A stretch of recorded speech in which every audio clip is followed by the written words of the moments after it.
Start करते हैं। तो देखो बच्चों, हम स्टार्ट कर रहे हैं एसएचएम, सिंपल हार्मोनिक मोशन। क्या? एसएचएम, सिंपल हार्मोनिक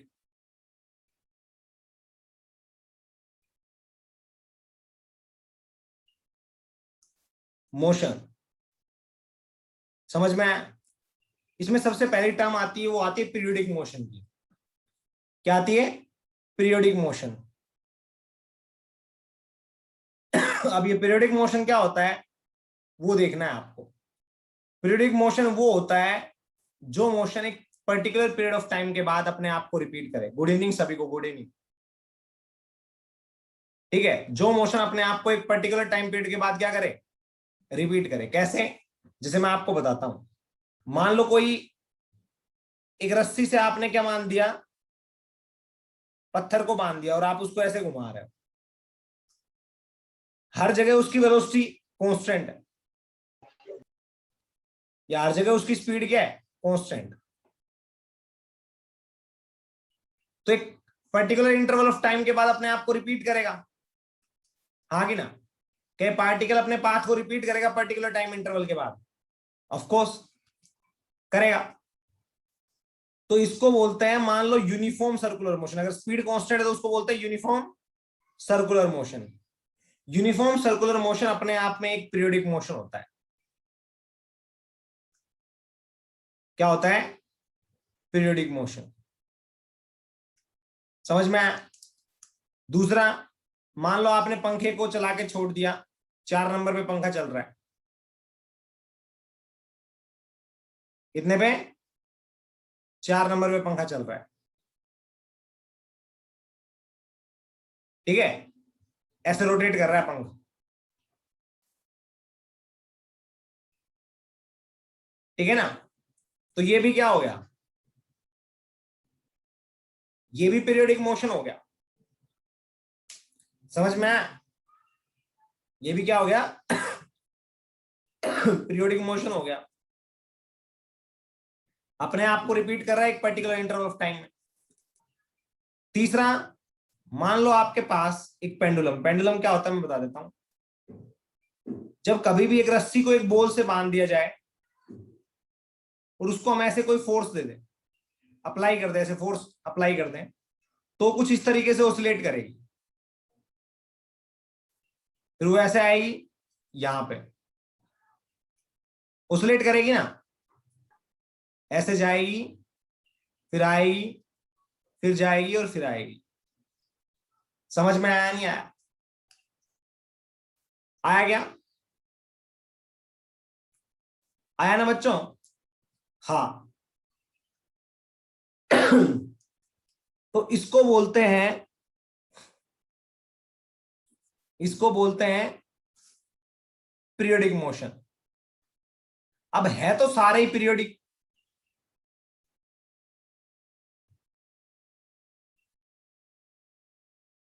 है तो सारे ही पीरियोडिक। समझ में आया? तो पीरियोडिक है कौन सा नहीं? कौन सा पीरियोडिक नहीं? पीरियोडिक तो सारे हैं। तो डिफरेंस क्या आएगा? डिफरेंस ये आएगा कि ध्यान से देखो, ये पाथ तो ऐसे घूम रहा है एक पर्टिकुलर लाइन में, आदमी पीछे मुड़ के नहीं देख रहा। पंखे में यहाँ पे कोई किसी को रामलाल को बैठा दो तो पंखा भी, पंखे वाला भी पीछे मुड़ के नहीं देखेगा, घूमता रहेगा घूमता रहेगा घूमता रहेगा। पर इस मोशन में आपने देखा हो, ऑब्जर्व किया हो, तो आपको लगेगा इस पोजिशन के अबाउट आगे जा रहा है पार्टिकल, फिर पीछे आ रहा है, फिर आगे जा रहा है, फिर पीछे आ रहा है। हो रहा है या नहीं हो रहा है? ऐसा कुछ हो रहा है ना? तो बेसिकली ये मोशन है वो है to and fro. This is basically to and fro motion. इसमें कोई सर्कुलर पाथ थोड़ी ना है, नहीं ना, उसी पोजिशन के about to and fro move कर रहा है ना? हाँ, इस तरह के मोशन को हम बोलते हैं ओसिलेटरी मोशन।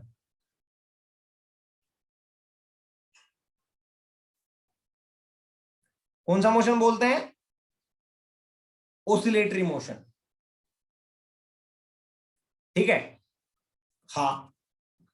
तो डेफिनेशन क्या आएगी? पीरियोडिक मोशन की तो डेफिनेशन ये आएगी कि sir if we repeat some process or if a particle repeats its path after a regular interval of time, or we can say if we repeat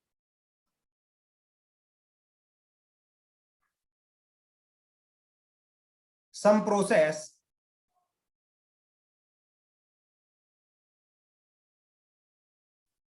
after a regular interval of time,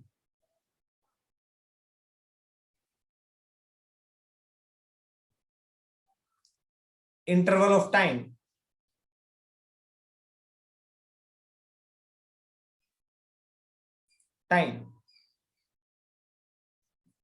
this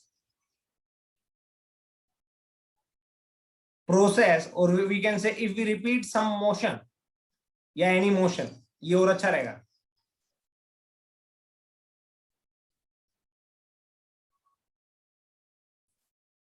Then this motion is known as periodic motion.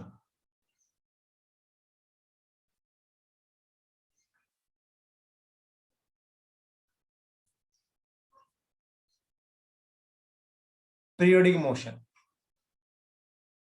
समझ में आया? ये motion क्या कहलाता है? Periodic motion. तो oscillatory motion क्या होता है? ऑसिलेटरी मोशन भी पीरियोडिक होता है. थोड़ा थोड़ा समझना, थोड़ा थोड़ा. बट इसमें क्या चीज मेन होती है? हम बोलेंगे emotion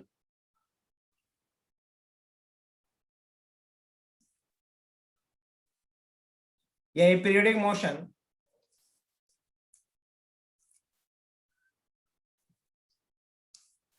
a periodic motion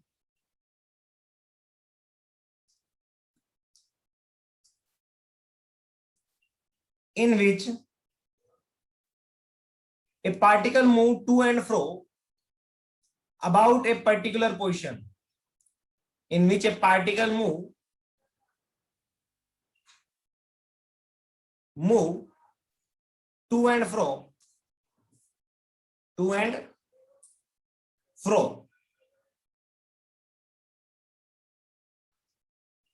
about a particular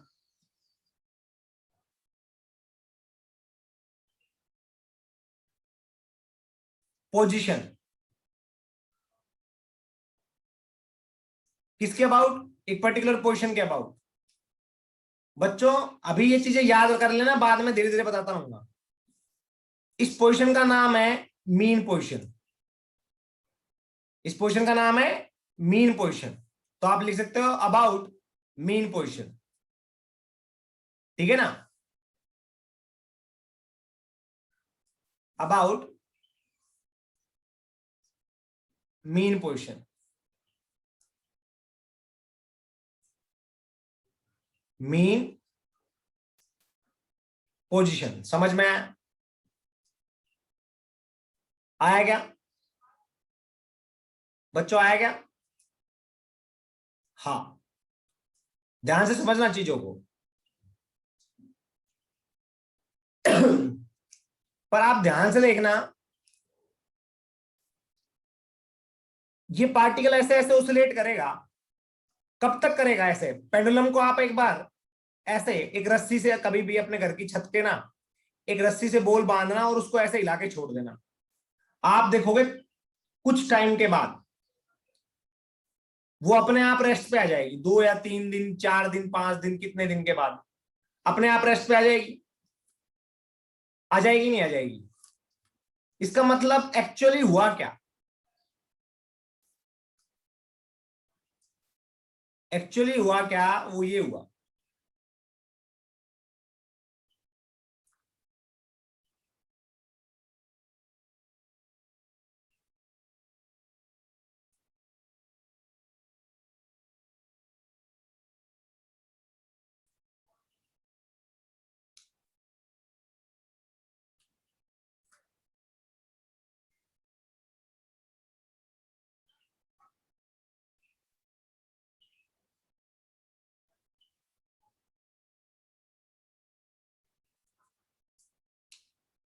actually हुआ क्या,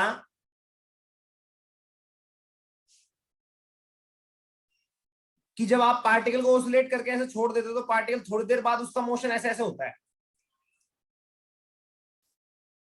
फिर धीरे धीरे धीरे धीरे धीरे धीरे धीरे धीरे कम होता जाता है एम्पलीट्यूड ऑफ ऑसिलेशन, और फिर बिल्कुल रेस्ट पे आ जाता है। ये क्यों हुआ? Just because of air friction. हवा की वजह से जो फ्रिक्शन लगता है उसकी वजह से। समझ में आया? बट अगर हम अगर हम अगर हम एयर फ्रिक्शन ना माने, नो एयर फ्रिक्शन,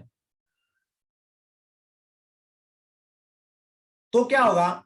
पार्टिकल ऐसे ऐसे ही ऑसिलेट करता रहेगा, 1 दिन 2 दिन 3 दिन 4 दिन 5 दिन 6 दिन लगातार, क्योंकि एयर फ्रिक्शन ही होता है जो इसके मोशन को स्लो डाउन करता है। हाँ कि ना? हाँ। तो आप बोलोगे सर क्या ये पीरियोडिक, क्या ये ऑसिलेटरी मोशन नहीं?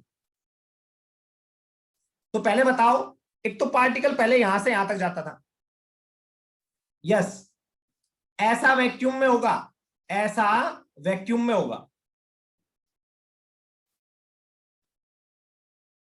इसमें वैक्यूम में पॉसिबल हो पाएगा जहां पे कोई भी एयर फ्रिक्शन ना हो। अब ध्यान से देखना, क्या बच्चों पहला मान लो रोटेशन लिया ऐसे करके, ऐसे, अब दूसरा रोटेशन लिया मान लो कम एम्पलीट्यूड का, ऐसे करके ऐसे, क्या दोनों रोटेशन में सेम टाइम पीरियड आएगा? अरे सेम टाइम लगेगा दोनों रोटेशन में? जल्दी बताओ।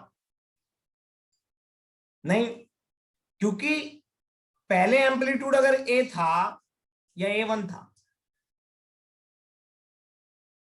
अब A2 हो गया, तो पहले अगर टाइम पीरियड T1 आएगा, दूसरा T2 आ जाएगा, तो हम बोलेंगे T1 is not equal to T2। समझ में आया? इट मीन्स वी कैन से कि this motion is not periodic. ये पीरियोडिक तो नहीं है। तो क्या ये टू एंड फ्रो मूव कर रहा है? हाँ, टू एंड फ्रो मूव कर रहा है, तो ये ऑसिलेटरी तो है। तो आप बोलोगे this motion is oscillatory but not periodic. उस मोशन को बोलते हैं डैम्प्ड ऑसिलेशन या डैम्प्ड ऑसिलेटरी मोशन। ठीक है ना? ये होता तो है ऑसिलेटरी, पर इसको ऑसिलेटरी ना बोल के हम क्या बोल देते हैं? इसका दूसरा नाम है, ये डैम्प्ड ऑसिलेटरी मोशन। समझ में आया? या डैम्प्ड सिंपल हार्मोनिक मोशन, या damped harmonic motion, damped harmonic motion. तो आपसे पूछा जाए क्या ये मोशन ऑसिलेटरी है, आप बोलोगे नहीं, तो कौन सा है? आप बोलोगे डैम्प्ड ऑसिलेटरी। समझ में आया? आया नहीं आया? ये डैम्प्ड ऑसिलेटरी। क्या ये पीरियोडिक है? नहीं है। जो पीरियोडिक नहीं होता वो डैम्प्ड ऑसिलेटरी होता है, और जो पीरियोडिक होता है, this is periodic, this is periodic and to and fro, so it is called oscillatory motion. This is periodic, sorry, this is not periodic but to and fro, so it is called damped oscillatory. समझ में आया बच्चों? Difference समझ पा रहे हो? I repeat, this is periodic and to and fro, so it is called as oscillatory motion because it is periodic and to and fro. This is not periodic but to and fro, so it is damped oscillatory motion. समझ में आया? हाँ। तो कई बार आपसे question पूछा जाएगा कि देखना ध्यान से बच्चों, ध्यान से देखना,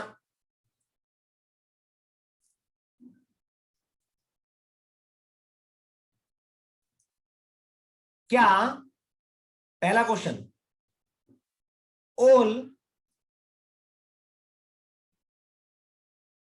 periodic motion are oscillatory, true or false? All periodic motion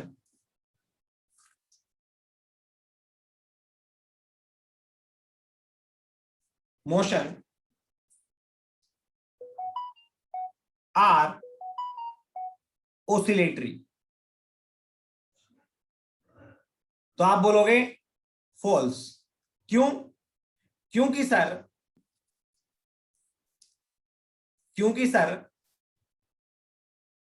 ये पीरियोडिक है बट नॉट ऑसिलेटरी, ये पीरियोडिक है बट नॉट ऑसिलेटरी, बिकॉज ये टू एंड फ्रो नहीं है। ये भी पीरियोडिक है बट नॉट ऑसिलेटरी। समझ में आया? ओके, अच्छी बात। सेकंड क्वेश्चन आपसे पूछा जाएगा, ऑल oscillatory motion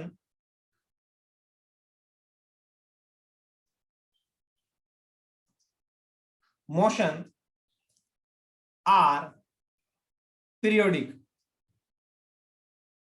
जल्दी बताओ, होंगे या नहीं होंगे? False.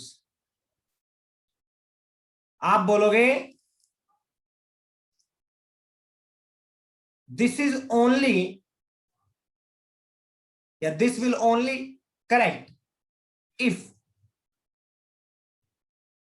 this will only true if air friction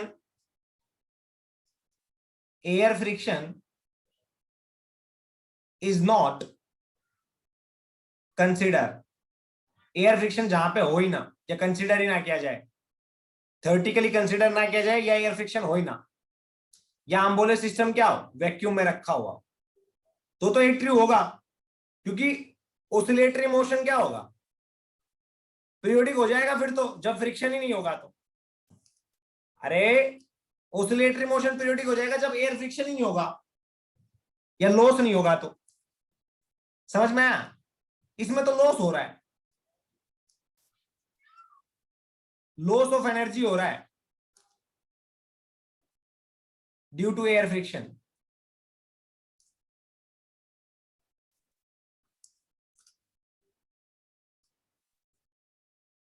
हाँ, आप ये भी बोल सकते हो when there is no energy loss,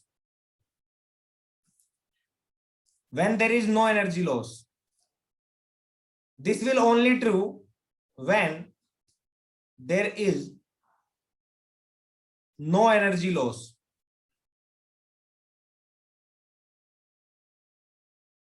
otherwise ये क्या आएगा, फॉल्स आएगा। समझ में आया बच्चों? आया क्या? हाँ, इसका एक डैम्प्ड का मैं एग्जांपल बताता हूं आपको, डैम्प्ड का एक एग्जांपल बताता हूं। ध्यान से देखना, आप कई बार पानी ऐसे करना और एक लकड़ी लेना, पानी डालना इसमें और एक लकड़ी का टुकड़ा लेना, उसको ऐसे पानी में दबाना, मान लो ऐसे रखा हुआ है, आधा अंदर आधा बाहर, उसको पानी में दबाना, पुश करना। ठीक है ना?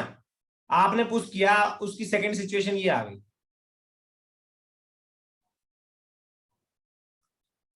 वो देखना थोड़ी देर बाद अपने आप रुक जाएगा। दबाओगे ना, थोड़ी देर तो हिलेगा ऐसे ऐसे, ऊपर नीचे जाएगा, है ना? और फिर क्या होगा, स्टैटिक हो जाएगा, just because of fluid friction, just because of fluid friction. समझ में आया? हाँ, ठीक है, अच्छी बात है।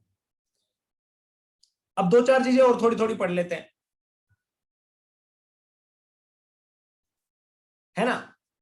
आ जाओ तो मान लो पेंडुलम है हमारे पास, थोड़ा डेटा हमारे पास रहना चाहिए ना पढ़ने के लिए। पेंडुलम है हमारे पास मान लो,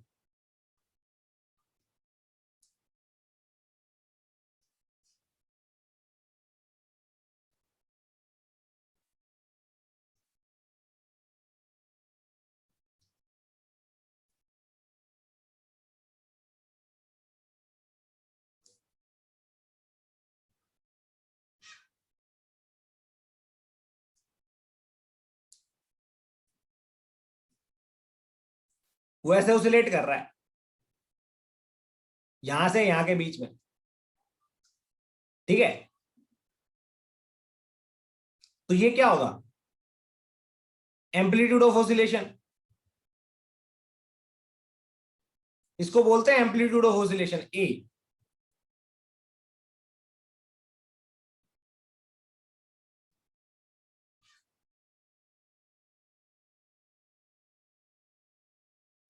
अरे भाई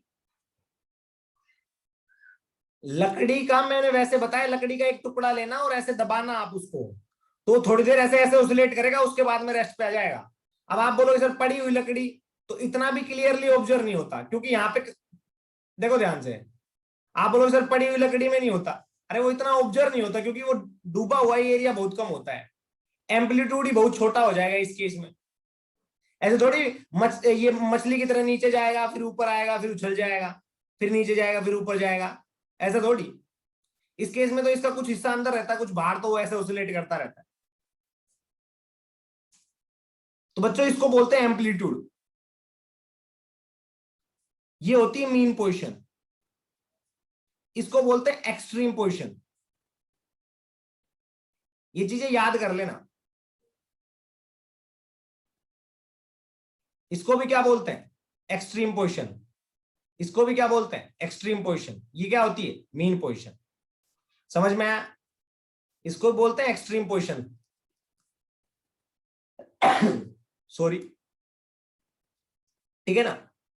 हाँ, तो अब ऐसी फील अगर आप बोलोगे सर ये जो ऐसा मोशन है ये किसी और में भी होता होगा जो ऐसी फील दिलाता हो, मैं बोलूंगा हाँ, स्प्रिंग ब्लॉक सिस्टम में होता है ऐसा ही।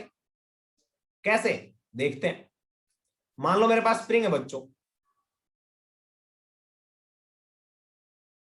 मेरे पास क्या है, स्प्रिंग है।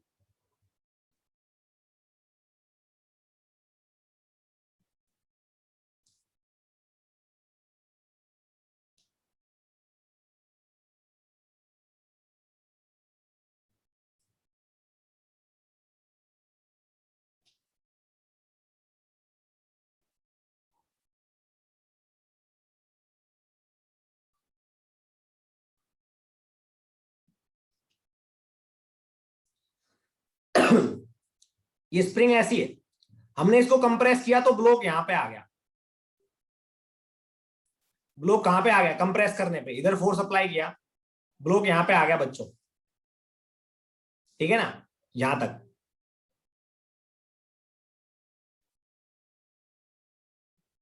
ठीक है, ऐसे कंप्रेस कर दिया आपने। अब जब आप इसको छोड़ोगे तो ये यहां तक आया, तो अब इतना ही आगे जाएगा और इसके अबाउट ओसिलेट करेगा। ओसिलेट करेगा या नहीं करेगा, ये आपकी मान लो नेचुरल लेंथ पे स्प्रिंग रखी हुई है, यहाँ पे नेचुरल लेंथ पे, यहाँ पे, तो इसको बोल देते हैं मीन पोजीशन, इसको एक्सट्रीम पोजीशन, इसको भी क्या बोल देंगे, एक्सट्रीम पोजीशन। समझ में आया। और इसके अबाउट ऐसे ऐसे पार्टिकल ओसिलेट करेगा।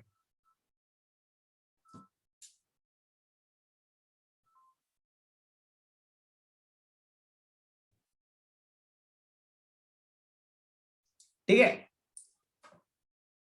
ओसिलेट करेगा बिल्कुल, ठीक है। दोनों इमोशन एक जैसे, ये भी और ये भी, इसका भी एम्पलीट्यूड ए और माइनस ए। तो इस डायरेक्शन के एम्पलीट्यूड को हम बोलते हैं प्लस ए और इसके बोलते हैं माइनस ए, इसको प्लस ए और इसको माइनस ए। समझ में आया। Amplitude is basically displacement of the particle from its mean position, maximum displacement of the particle. Amplitude is basically maximum displacement of the particle from its mean position. समझ में आया? अच्छी बात. अब आगे आओ, आगे थोड़ा थोड़ा और देख लेते हैं. माइनस ए क्यों बोलते हैं? अरे डायरेक्शन वाइज ये डिस्प्लेसमेंट है, तो इधर प्लस ए लोगे तो इधर माइनस ए लेनी पड़ेगी ना. समझ में आया? ओके. दोनों ही ए ले लोगे तो पता ही नहीं चलेगा पार्टिकल लेफ्ट साइड है या राइट साइड. मैं बोल दूंगा मेन पोजीशन से मेरा पार्टिकल ये दूरी पे है, तो डाउट रहेगा इधर है या इधर. समझ में आया? ठीक है ना? अच्छी बात है. अब पार्टिकल देखो बच्चों, आगे दूसरी चीजें लिखते हैं. पीरियोडिक मोशन की एक और डेफिनेशन लिख लेना, ये थोड़ी अच्छी है. लिखो, a motion which repeat itself along the same path after a regular interval of time. Motion which repeat itself along same path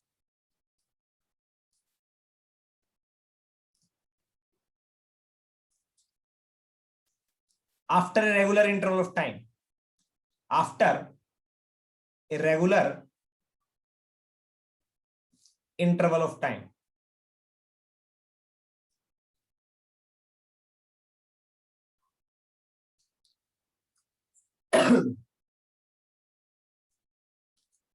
After a regular interval of time, उसको बोलते हैं पीरियोडिक मोशन. समझ में आया?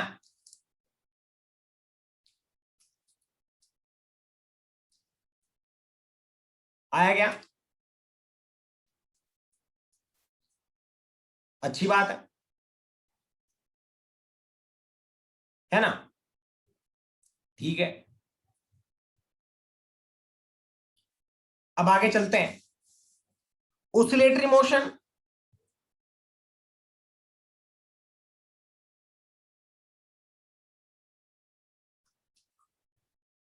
Oscillatory motion. बच्चों, oscillatory motion के बारे में लिखना हो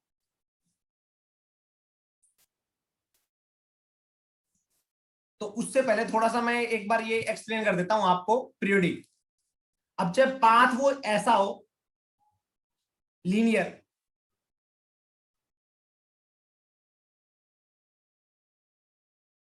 मतलब स्ट्रेट लाइन के लो, ऐसे ऐसे ऑसिलेट कर रहा हूं, this path can be linear, circular, ठीक है ना, इलेप्टिकल और एनी अदर.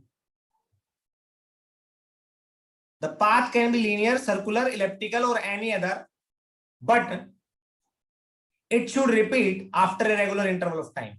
मतलब ये यहां से ऐसे गया तो पर्टिकुलर इंटरवल ऑफ टाइम के बाद में यहां पे वापस आ जाना चाहिए. यहां से ऐसे गया तो पर्टिकुलर इंटरवल ऑफ टाइम के बाद में वापस यहां पे ऐसे आ जाना चाहिए. समझ में आया? आया नहीं आया? हाँ.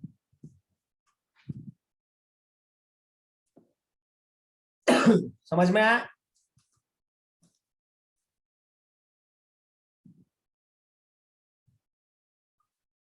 ओके. आगे देखो ऑसिलेटरी. ऑसिलेटरी में क्या होता है? देखो ये चीजें दोबारा बता रहा हूं, इसके साथ साथ मैं कुछ एडिशनल चीज बताऊंगा आपको, जो कि मैं वहां पे बताता तो आपके लिए ना डाटा बहुत ज्यादा हो जाता. तो इसलिए मैं थोड़ा सा चीजों को दोबारा से बता के उसी में एक और डाटा ऐड कर देता हूं, ताकि तुम्हें ये चीज थोड़ी लंबी लगे बट समझ में आए. ऑसिलेटरी मोशन क्या होता है? If a particle move to and fro, if a particle moves to and fro about a fixed position, about a fixed position.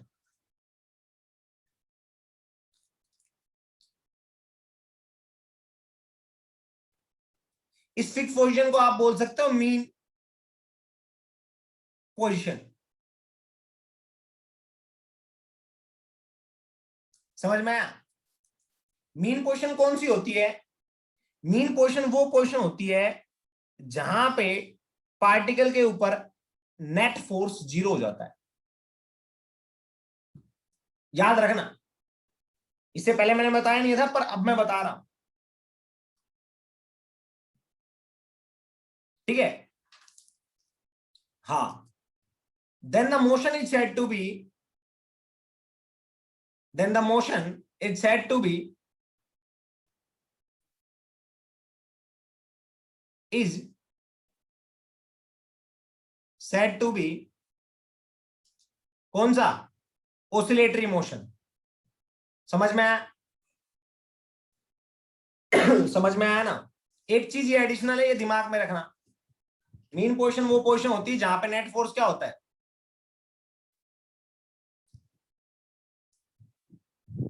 0। समझ में आया? है ना? बिल्कुल, अच्छी बात है।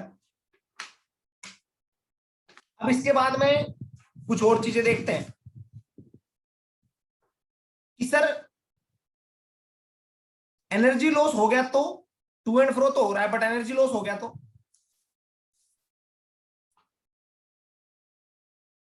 उसको बोल देंगे डैम्प्ड ऑसिलेटरी। ठीक है ना? तो हम लिखेंगे if there is energy loss, if there is energy loss,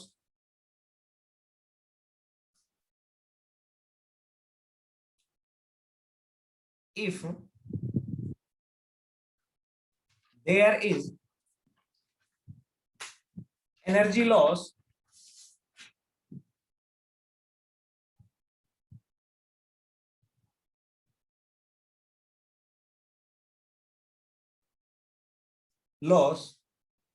then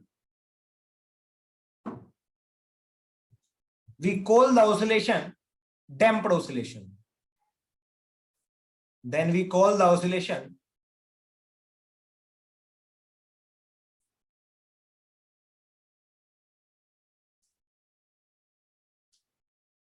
damped oscillation.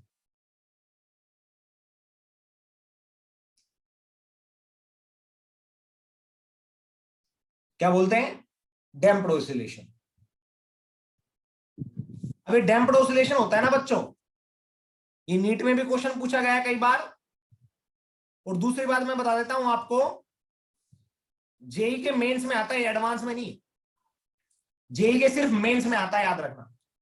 Advance के सिलेबस में डैम्प्ड ऑसिलेशन नहीं है। किसमें है? मेंस। एडवांस में नहीं है, नीट में है। तो ये हम पढ़ेंगे इसके बाद में।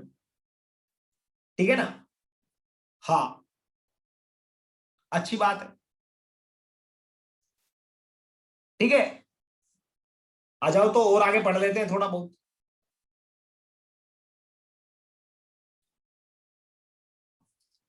अब आपको क्या लिखना है? Now we will study, now we will study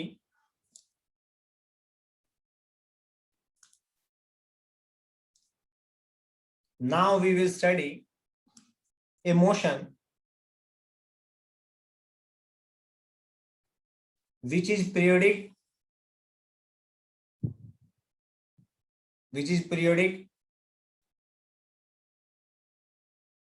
and oscillatory, which is periodic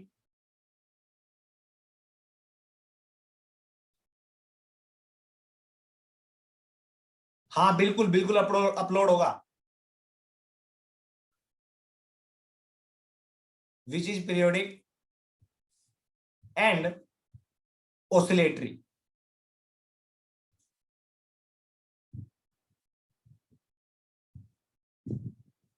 ठीक है। हाँ, तो बेसिकली बच्चों ऑसिलेटरी मोशन की जो इक्वेशन होती है,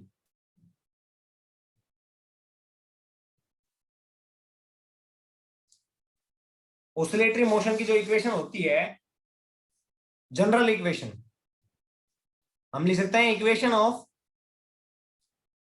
oscillatory motion.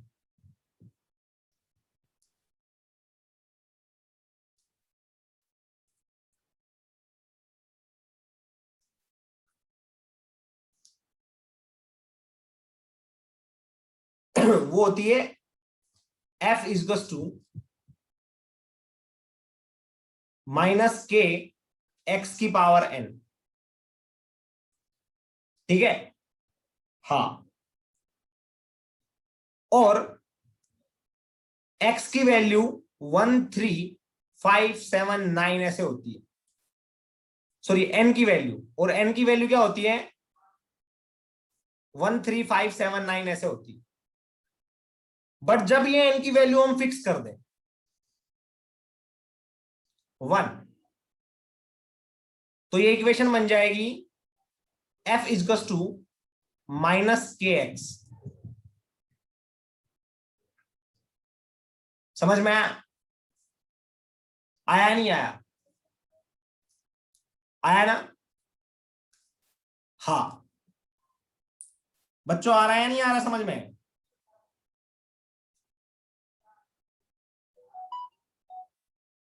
F इजकस to minus के एक्स, इसको बोलते हैं हम equation of simple harmonic motion.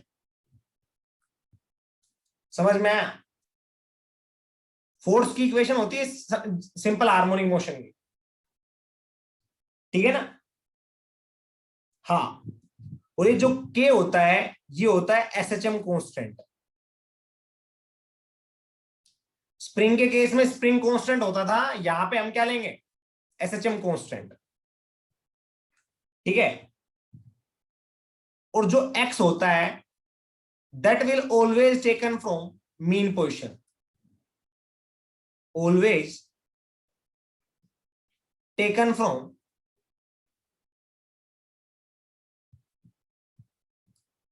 Mean position.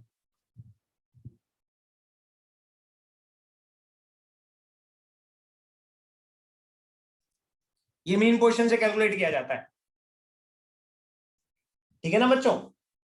हाँ, तो आ जाओ थोड़ा बहुत देख लेते हैं, फिर सोच लेते हैं चीजों के बारे में।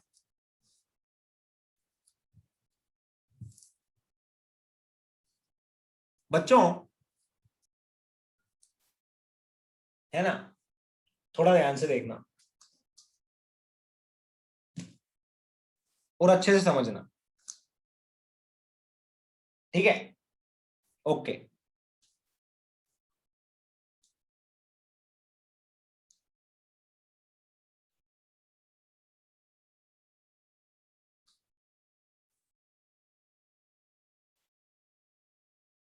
हाँ,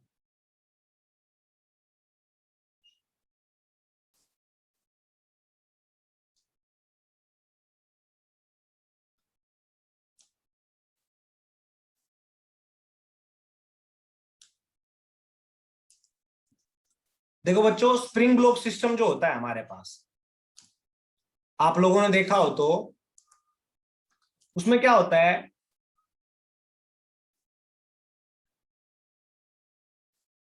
ऐसे स्प्रिंग लगी होती है ब्लॉक के साथ, हम उसको कंप्रेस कर देते हैं,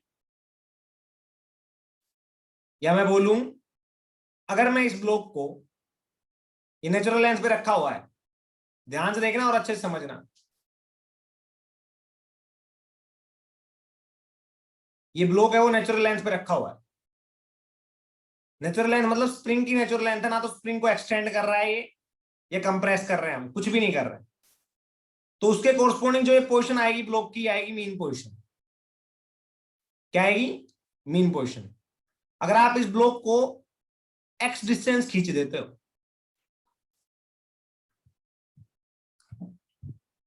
तो क्या स्प्रिंग भी एक्स डिस्टेंस खींचेगी? अगर आप इस ब्लॉक को एक्स डिस्टेंस खींच देते हो तो क्या स्प्रिंग भी एक्स डिस्टेंस खींचेगी? जल्दी बताओ शाबाश।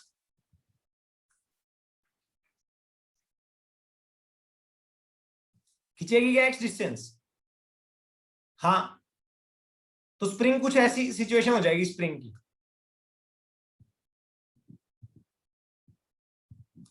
है ना? स्प्रिंग की कुछ ऐसी सिचुएशन हो जाएगी, समझ में आया? एक्स खींचने पे, हाँ हमने एक्सटर्नल फोर्स लगाया फिर खींचा, हमने एक्सटर्नल फोर्स लगाया फिर खींचा, खींचने पे ये यहां पे आ गया, तो स्प्रिंग में एक फोर्स डेवलप होगा। आप जानते हैं स्प्रिंग में जो फोर्स डेवलप होता है that is directly proportional to magnitude of extension. कितना आपने स्प्रिंग को खींचा उसके डायरेक्टली प्रोपोर्शनल होता है। तो जब आपने इसको खींचा तो स्प्रिंग किधर फोर्स लगाएगी? क्या इस डायरेक्शन में फोर्स लगाएगी? अरे स्प्रिंग इस डायरेक्शन में फोर्स लगाएगी ना, हाँ कि ना? तो देखो आपने इसको इधर खींचा तो एक्सटेंशन आया इस डायरेक्शन में, एक्स की डायरेक्शन क्या हो गई? ये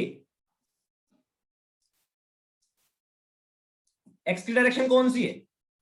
ये फोर्स डेवलप हुआ वो इस डायरेक्शन में हुआ स्प्रिंग में, हाँ कि ना? तो जो फोर्स है उसका मैग्नीट्यूड डायरेक्टली प्रोपोर्शनल होता है डिस्प्लेसमेंट के एक्स के। बट आपको पता हो तो एफ और एक्स दोनों अपोजिट डायरेक्शन में, तो जब आप वेक्टर फॉर्म में लिखोगे तो आप इसको लिखोगे F is to directly proportional to negative of X, हाँ कि ना? अब डायरेक्टली प्रोपोर्शनल को हटाने के लिए आप एक कांस्टेंट यूज करते हो जिसको बोलते हैं के कांस्टेंट, ठीक है ना? जिसको क्या बोलते हैं? के कांस्टेंट, स्प्रिंग कांस्टेंट। एसएचएम में इसको एसएचएम कांस्टेंट भी बोल देते हैं।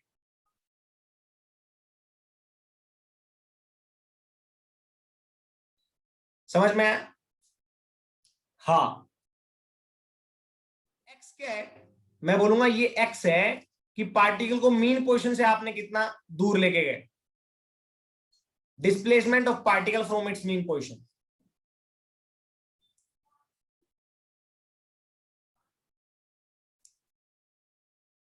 बच्चों एक मिनट रुकना अभी। हाँ तो बच्चों जो F is directly proportional to K X था, ये हमने इक्वेशन निकाल ली थी, ये हमारी इक्वेशन आ गई थी, आ गई थी ना? किसी भी सिंपल हार्मोनिक मोशन में ऐसी ही इक्वेशन बनेगी, याद रखना। किसी भी सिंपल हार्मोनिक मोशन में वो चाहे कैसा भी हो, सब में यही इक्वेशन बनेगी, ठीक है ना? हाँ, क्योंकि आपने देखा होगा मैंने ऑसिलेटरी मोशन की इक्वेशन भी बताई थी, ठीक है? हाँ, ये थोड़ी फील दिलाई है। और आपको पता हो तो इससे पहले मैंने ऑसिलेटरी मोशन में सिंपल हार्मोनिक मोशन जो बताया था उसकी भी ऐसी इक्वेशन आ रही थी। अरे आ रही थी या नहीं आ रही थी? उसकी भी तो ऐसी इक्वेशन थी, एफ इज टू माइनस के एक्स की पावर एन, जब एन इज टू वन हो जाएगा तो क्या हो जाएगा? Simple harmonic motion. इसी के साथ मैच कर रही थी ना? तो हम बोल सकते हैं कि जो स्प्रिंग ब्लॉक सिस्टम है वो भी एसएचएम करता है, क्योंकि ये भी इसी इक्वेशन के साथ मैच कर रहा है। ये दोनों मैच कर रहे हैं ना, दोनों की फोर्स की इक्वेशन सेम है, तो पक्का ये क्या करता है? एसएचएम करता है, स्प्रिंग ब्लॉक सिस्टम। समझ में आया? अब आपने जब ऐसे एक्सटेंड किया तो इसने स्प्रिंग ने इधर फोर्स लगाया, अब स्प्रिंग ने आपने इधर एक्सटेंड किया तो स्प्रिंग ने फोर्स किधर लगाया? इधर। जब आप इसको कंप्रेस करोगे ऐसे एक्स तो स्प्रिंग फोर्स किधर लगाएगी? इधर। समझ में आया ना?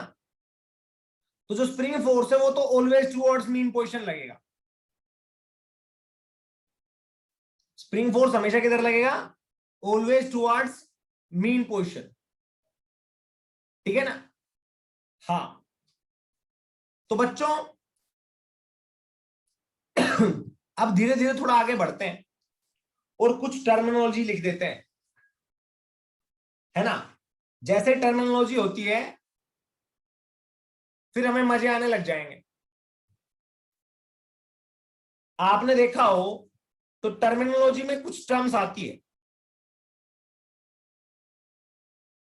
जो आपकी एसएचएम में यूज होगी। Number 1 mean position,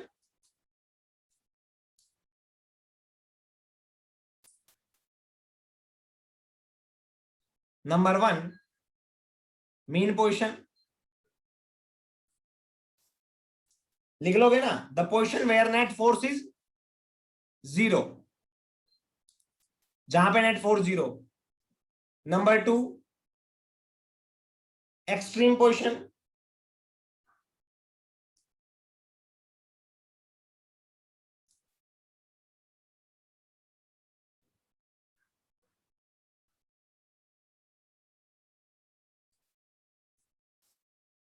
extreme position, है ना।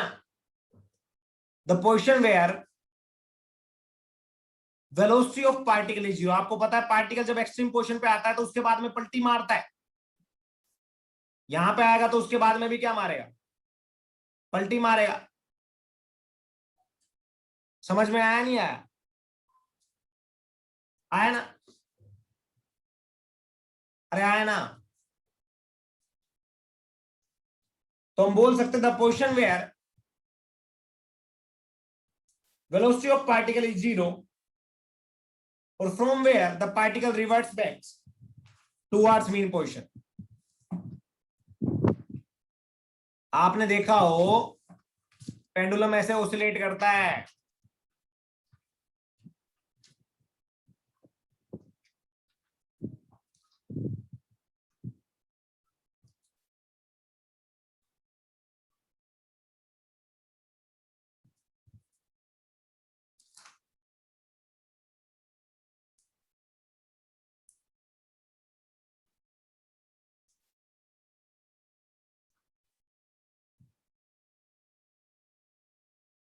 समझ में आया? आया क्या?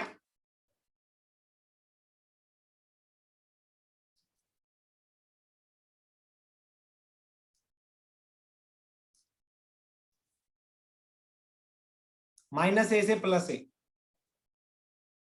ये मीन पोजीशन।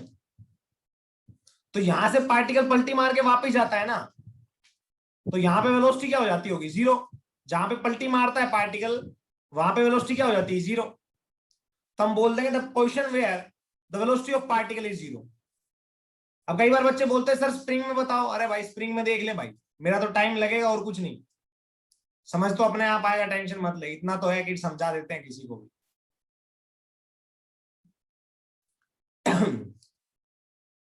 मान लो स्प्रिंग ब्लॉक सिस्टम है,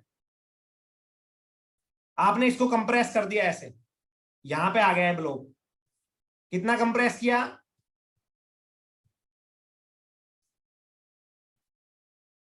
-a। तो पार्टिकल ऐसे ऐसे ऑसिलेट करेगा,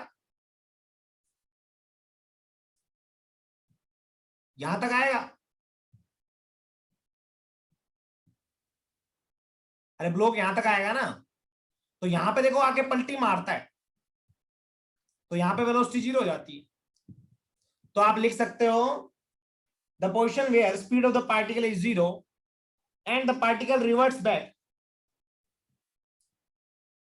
towards mean position from that point. Reverts back करता है टुवर्ड्स मीन पोजीशन, ठीक है। अब उसके बाद में आता है एक एम्पलीट्यूड।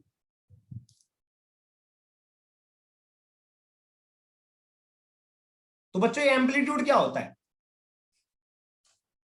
मैं बोलूंगा कि sir this is the displacement of particle or we can say this is the maximum possible displacement of particle from its mean position। maximum possible displacement of particle from its mean position।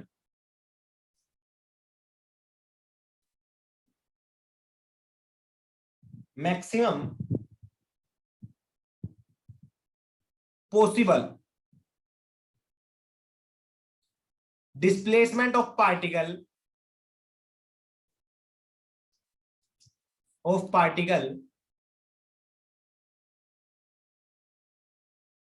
from its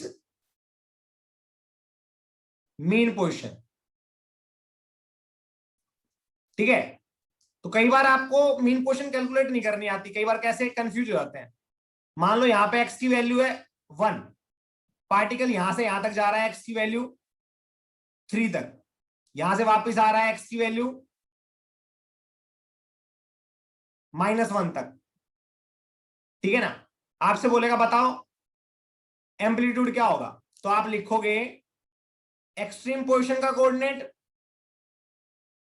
coordinate of extreme position minus coordinate of mean position, that is called amplitude. ठीक है, तो extreme position का 3, mean का 1,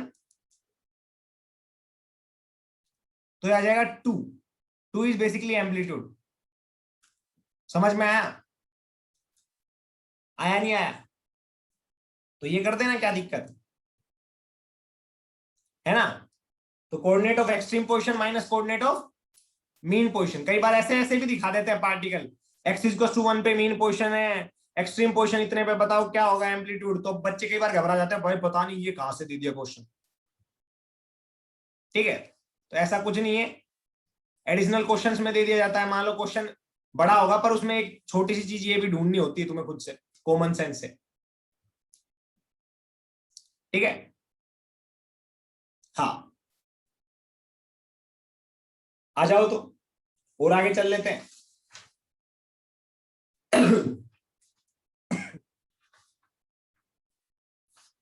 और आगे चलें। अब आता है बच्चों उसके बाद में टाइम पीरियड। इसके बाद में बच्चों आता है टाइम पीरियड।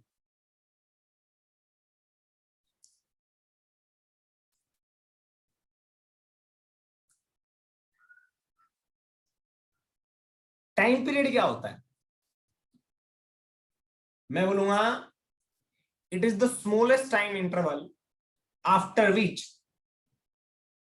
ए पेंडुलम और ए पार्टिकल और ए spring block system repeats its motion।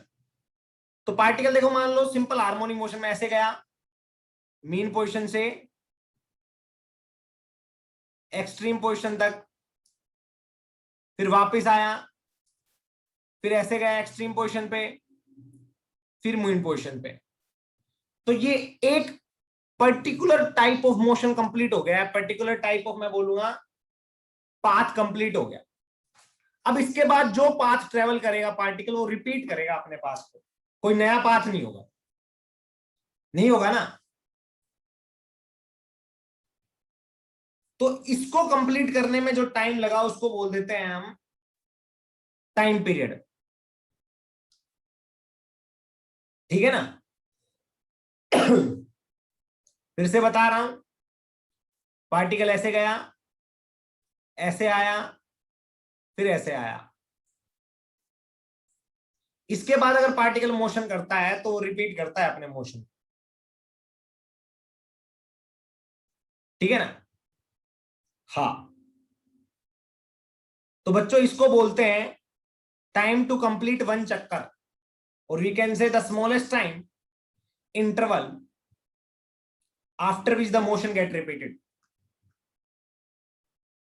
Smallest time interval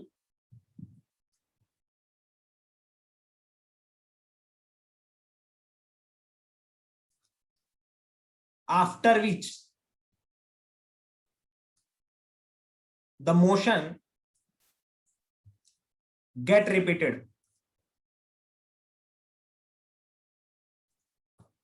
इसको लिखते हैं t equals to 2 pi by omega. अब ये ओमेगा क्या होता है आपने सर्कुलर में पढ़ा होगा, एंगुलर वेलोसिटी। समझ में आया? दूसरी बात आती है बच्चों फ्रीक्वेंसी की।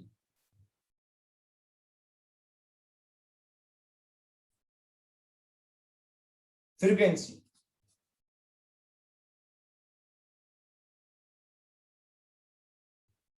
अभी फ्रीक्वेंसी क्या होती है?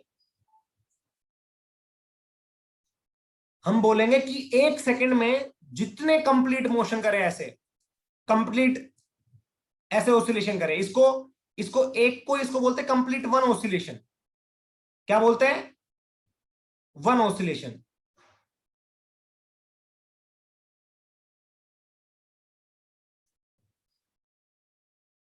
ठीक है ना?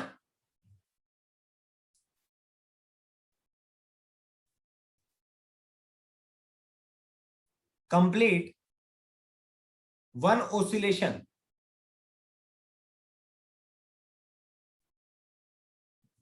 Complete one oscillation.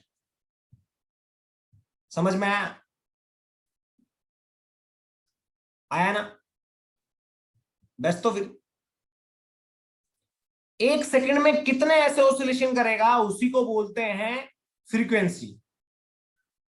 तो हम बोलेंगे कि सर हमें ज्यादा तो पता नहीं, एक सेकंड में कितने ऑसिलेशन करेगा, तो हम बोल सकते हैं number of oscillation per unit time. तो हमें इतना पता है कि टी टाइम में टाइम पीरियड को कैपिटल टी से रिप्रेजेंट किया जाता है। हमें पता है टोटल टाइम टी में एक ऑसिलेशन होता है, तो टोटल टाइम टी में टोटल नंबर ऑफ ऑसिलेशन कितने हुए? वन। तो हम लिख देंगे F equals to 1/t, number of oscillation per unit time. ठीक है? समझ में आया नहीं आया? आया। अच्छी बात भाई, अच्छी बात। तो बच्चों